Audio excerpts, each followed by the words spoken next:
নমস্কার বন্ধুরা, মামা মামির কিচেনে আমার সকল বন্ধুকে স্বাগত। তো আজকে চলে এসেছি একটা নতুন রেসিপি নিয়ে বন্ধুদের কাছে। তো এটা হচ্ছে গিয়ে চিংড়ি মাছের মালাইকারি। তো দেখো চিংড়ি মাছগুলো এরকম ছিল, আর এভাবে আমি চিংড়ি মাছগুলো কীভাবে বেছে নিচ্ছি, কীভাবে কাটছি একবার দেখাচ্ছি। দেখো, সবাই দেখো আর আমার সঙ্গে থাকো।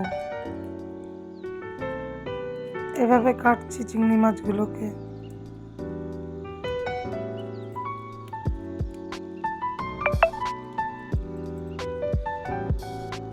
দেখো বন্ধুরা, পুরো কেটে ছালটা তুলে নিয়েছি। এবার লবণ দিলাম, হলুদ দিলাম, দিয়ে চিংড়ি মাছটাকে বেশ সুন্দর করে মাখাবো।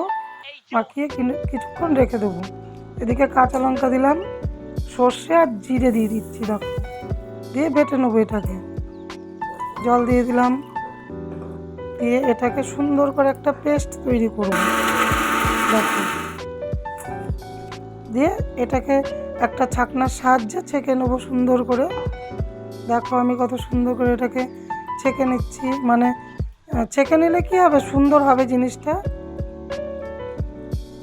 দেখো করে নিয়েছি। এটা নারকেলের দুধ আর টক দই একসাথে মিশিয়ে নিলাম, বুঝেছো? তো কড়াইয়ে তেল দিয়ে দিচ্ছি। তেল দিয়ে চিংড়ি মাছটা ভেজে নেবো। দেখো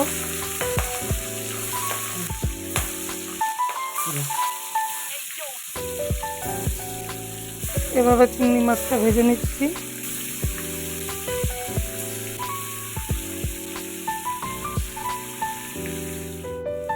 ঠ্যাংগুলোকে দিয়ে দিয়েছি। দেখো ঠ্যাংগুলো মোটা মোটা ছিল, খুব সুন্দর, এই জন্য ঠ্যাংগুলোকেও দিয়ে দিয়েছি। দিয়ে দেখো সুন্দর করে নেড়ে চেড়ে এটাকে ভেজে নিচ্ছি। আর আমার সকল বন্ধুকে বলছে, আমার ভিডিও তো খুব বেশি বড় হয় না, স্কিপ করবে না বন্ধুরা। দেখো সর্ষেটা, জিরে বাটা যেটা ছেঁকে নিয়েছিলাম ওটা দিয়ে দিলাম, দিয়ে এটাকে একটু নেড়ে চেড়ে নেবো। দেখো লবণ দিয়ে দিলাম একটু, আর হলুদটা বন্ধুরা দেবো না, কেন আগেই দিয়ে দিয়েছিলাম। এটা দেখো টক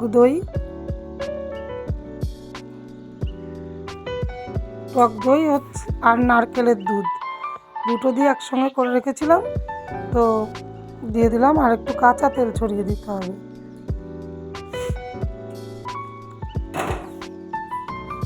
কাঁচা তেল ছড়িয়ে দিয়ে দেখো কিছুক্ষণ রেখে দেবো। এবার হতে দেবো এটাকে। দেখো কত সুন্দর হয়েছে, অসাধারণ হয়ে গেছে। নামিয়েছি। খেতে এটা দারুণ টেস্টি হয়েছিল।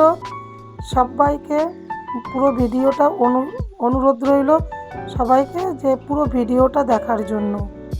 অসংখ্য ধন্যবাদ বন্ধুরা। আজকের মতো এই পর্যন্তই।